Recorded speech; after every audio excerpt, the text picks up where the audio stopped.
It was a Sunday afternoon when Karen showed up at my ranch with 2 HOA board members and a police officer in tow. I was fixing the fence line when I saw them marching up the driveway like they owned the place. Karen waved a piece of paper dramatically. "You've violated multiple HOA rules. You have 1 hour to leave this property, or we'll have you forcibly removed." I wiped the sweat off my brow and just stared at her. 1 hour to leave my ranch? You've got some nerve. The officer stepped forward, clearly uncomfortable. "Sir, they called in saying you were trespassing on HOA-managed land." I chuckled. "This isn't HOA property. This ranch has been in my family since before this neighborhood even existed." "Want to see the deed?" Karen cut in, snapping at the officer. "Don't listen to him. The HOA board voted to reclaim this land. It's ours now. Arrest him." The cop looked at me, then back at her. He knew something wasn't adding up. That's when I decided to end this circus once and for all. I walked back to my truck, opened the glove compartment, and pulled out a leather case. Inside was something Karen had no idea about: my sheriff's badge. I held it up. "Arrest me? Karen, you just tried to order a county sheriff off his own land. Care to rethink that?" The officer's jaw dropped. Karen's face went from smug to pale in seconds. "Why, you're the sheriff?" "That's right," I said firmly. "And now you're trespassing, obstructing law enforcement, and filing false reports." The board members started stammering excuses, but I wasn't done. I turned to the officer. "Document everything. I want a full report of this harassment attempt." He nodded immediately. Karen, still trying to cling to control, shrieked, "You can't do this. I'm the HOA president. I own this neighborhood." I stepped closer. "No, Karen, you don't own anything but the trouble you've caused. And now you're going to answer for it." By the end of the week, charges were filed against her for filing a false police report, trespassing, and harassment. But that was just the beginning. I launched a county-level investigation into the HOA. Dozens of complaints from homeowners poured in. Bogus fines, forged notices, even threats of foreclosure over imaginary violations. It didn't take long to uncover embezzlement, fraudulent liens, and misuse of funds. Karen's entire empire crumbled overnight. The HOA charter was revoked by court order, the board dissolved, and restitution was ordered to the residents.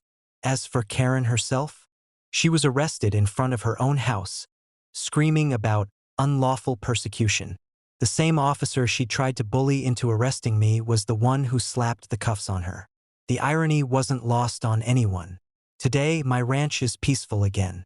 No more fake notices, no more harassment, no more HOA nonsense.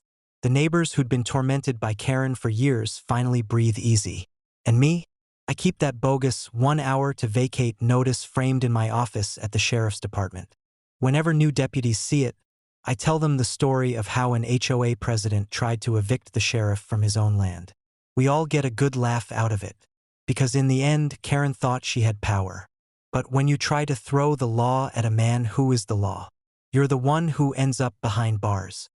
Last year, I had to spend 6 months overseas for work. Before leaving, I made sure everything was secured, fences repaired, and cattle tended to. I had a ranch hand checking in weekly. Everything was in order. But when I returned, I didn't recognize my own land. Where my fields once stretched, there were rows of cookie-cutter houses, sidewalks, streetlights, driveways, and bright banners that read, "Welcome to Oak Ridge Estates, Phase 2. 138 brand new homes, built directly on my property."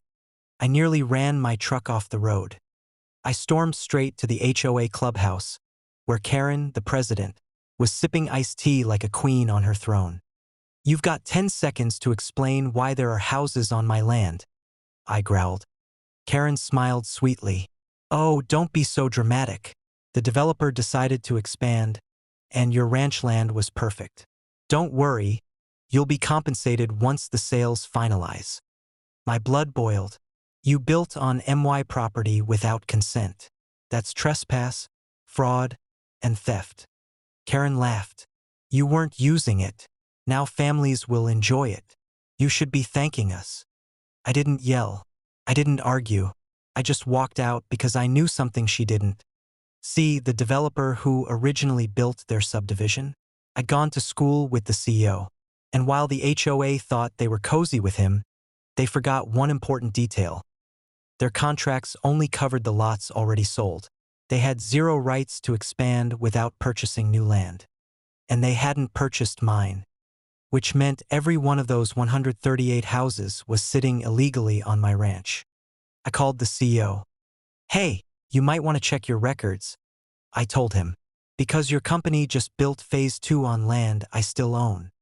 There was silence on the other end of the line, followed by a panicked, "What?" I sent him the deed, the surveys, and the aerial photos.